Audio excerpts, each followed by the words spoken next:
Welcome back, everyone. Today we're going to be ranking 10 different Sith from the Star Wars universe. Well, Sith, dark side users, kind of grouping them together for this video. Now, without any further ado, let's go ahead and get started with Darth Bane. All right, now this guy essentially created the Sith, and they kept attacking each other to prove that they're the best. So they kind of made them go extinct, so to say. So this guy was like, hey, rule of two, all right? You can only have a master and an apprentice, and then the apprentice becomes the master, and it's just a cycle until they could take over the Jedi Order, because the Jedi Order was kind of beating them. So he's essentially the first Sith, and he started the rule of two, which essentially leads up to the prequels and the original trilogy with all the Sith, Darth Vader, Maul, all of them guys. So we're going to put him into A tier, which, shockers, but we haven't really seen him in the movies. Like, you say, oh yeah, he did this in the lore, he did this in the lore. That's a terrible take, I'm not going to lie to you. He is peak, but most of them are peak, so we can't put everyone in S tier, so we have to put this guy in A tier.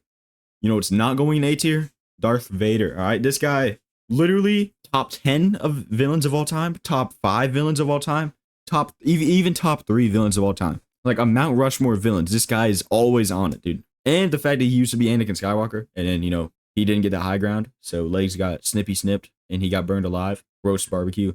I mean, you know Anakin, alright? And then he became Darth Vader. That is just peak.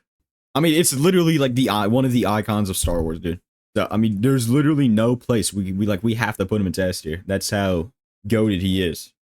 His scene in Rogue One was peak. His scene in the original trilogy was peak. His scenes in Rebels was peak. His scenes in Kenobi were kind of peak. Kenobi is its own, we don't talk about Kenobi that much, but... Kenobi.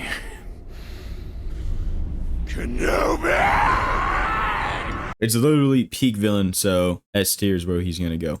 Next up is Kylo Ren. Now, hear me out. He's not going into F tier. Now. We're gonna pretend that the last 2 movies don't exist, and we're just gonna look at The Force Awakens.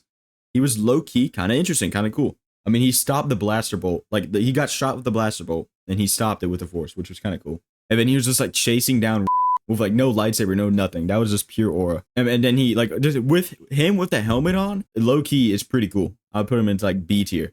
But he takes that helmet off, and Disney, does Disney things. So we're gonna have to put him into E tier. But Kylo Ren, pre-nerf, pre-helmet takey off. Guy goes into E tier. No, pre-helmet takey off. He would go into B or C tier. So he does get dropped down a few points into E tier because of helmet gets taken off. Next up is Darth Sidious. Now, the mastermind. This guy kind of planned it all out, all right? He staged the Clone Wars, staged up for Anakin Skywalker to become Darth Vader, had this whole master plan to take over the Jedi because of the rule of 2. So he was the one who destroyed the Jedi. He created the Empire. If you take into account the sequels, somehow Palpatine returned, that would put him pretty low because the sequels suck. Except for The Force Awakens. It's not terrible. But that's a topic for another day. Sidious is pure aura. I mean, just think about the scene in the Clone Wars where he fights Maul and Savage Opress. That's just peak. All right, this man is just peak.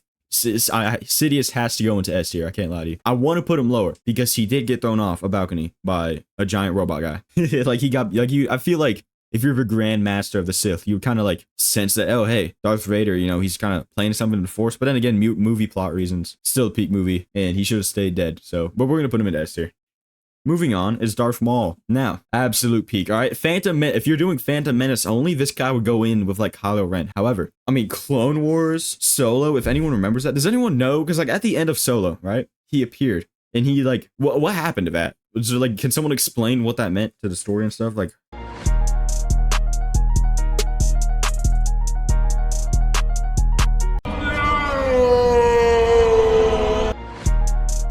I'm still a bit confused what they were implying there, because he just appeared and talked to the lady that Han Solo liked. So what was the point of that? He looked cool though. He looked cool, but anyways, getting off topic.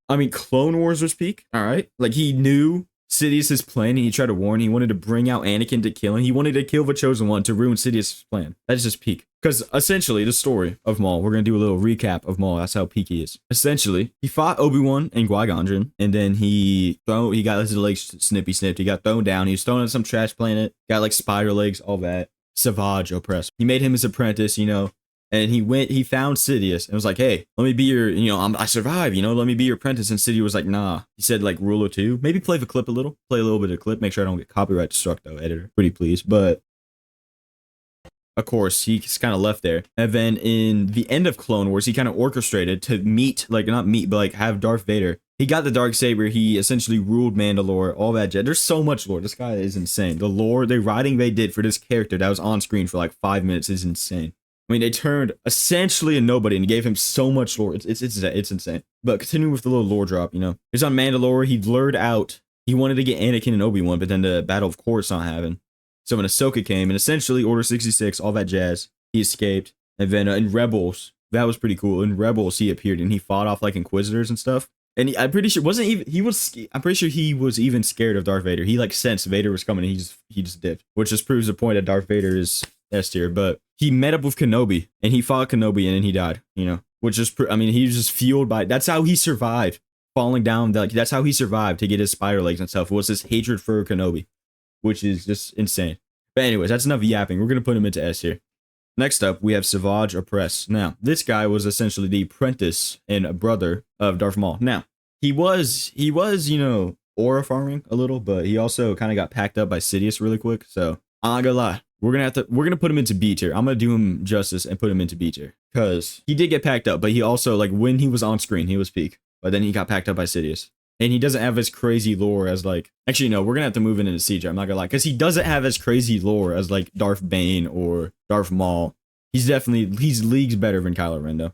Now, sticking with the red-faced, you know, race, Star Wars race tier list win, we have Darth Talon. Now, I'm gonna be honest. This is just gooner bait. This is just absolute gooner bait. Hey, I ain't gonna lie, it's working. But, what? So, we have Darth Talon, you know. Essentially, there's like a script. I mean, there's like more lore behind us and legends and all that jazz, but essentially, George Lucas made a script for the sequels, his original plan, and Darth Maul was gonna be like the main villain or whatever, and then Darth Talon would be his apprentice, which low key, that would have been peak.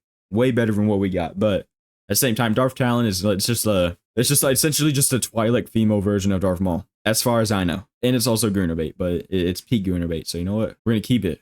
You know what else is Gooner bait? Darth Tyranus, also known as Count Dooku. Now, I used to not like Count Dooku, alright? Him in the movies kind of sucked. I ain't gonna lie. He was in Attack of the Clones. He was peak, alright? I mean, he was throwing punches with Yoda. But then, you know, Revenge of the Sith, he kind of got packed up by Anakin. So, but the Clone Wars TV show did him pretty good. A lot of aura farming moments, you know, a lot of coolness. And then the Tales of the Jedi, he kind of went into his backstory. I mean, the whole point of him becoming a Sith was because he saw the Republic and the Jedi Order as corrupt and stuff, which is, I mean, he was a good guy and then he became like a bad guy, you know? So that is pretty cool. But at the same time, like, compare his backstory to like what the lore he got to compare to Darth Maul, you know, and stuff. It doesn't come, I don't know. It doesn't compare. I'm going to put him into B tier, all right? He's barely missing out of A tier, but we're going to put him into B tier. Moving on, though, is Darth Revan. Now, this guy is absolute peak. I'm going to be honest. I do not know much about him, but look at this design. This is absolute peak. This is absolute peak, all right? Design alone puts this guy in S tier, but okay, so essentially, this guy was a Jedi Knight, and then he became a Sith Lord, and made like a whole empire, and almost destroyed, that. It might be almost, like, he defeated a lot of Jedi, you know, destroyed a good bit of the Republic, and then he became a Jedi again, which that's just a huge redemption arc. Kind of like Darth Vader, I would say. But it was essentially, you know, long time ago. It was like after the Mandalorian Wars, he was like corrupted. He was corrupted by the Sith Emperor, and it essentially made him Darth Revan. So, low-key, I don't want Darth Revan to appear in like movie. It would be cool, but I don't want Disney to do it, because Disney, you know, kind of screws up a lot of fun stuff. So, I feel like Disney would somehow screw up Darth Revan. So, kind of don't want him to appear. It would be cool as like a what if Star Wars, though. That would be cool. But like live action, I don't know. Disney's going to find a way to fumble them. Now, someone I do want to see appear, just for the memes, is Darth Jar Jar. Now, alright, there's a theory that Jar Jar Binks, you know, Misa Jar Jar Binks, is a Sith Lord. Alright, it's kind of the mastermind behind all of the stuff that happened, which would kind of make sense. Well, not kind of make sense, but it's funny to think about. It's Darth Jar Jar. I'm gonna have to put him into D tier. Now, if we got like a what if showcasing his powers and stuff, that would be absolute peak, but so far we haven't. And I hopefully, I don't know, maybe we will. Let's hope it's not as bad as Marvel's what if, but it would be pretty cool to see him like actually do stuff, and I'll probably like bring him higher, but so far he's appeared in Fortnite and some Lego things, so kind of loses some aura right there. But it would be kind of funny if he was like the mastermind behind all of the stuff. But anyways, So that's going to be the end of today's video. Now, if you want to see more, make sure you like, subscribe, comment, all that jazz. But in case you don't do that, and in case I don't see you again, have a good afternoon, a good evening, and a good night.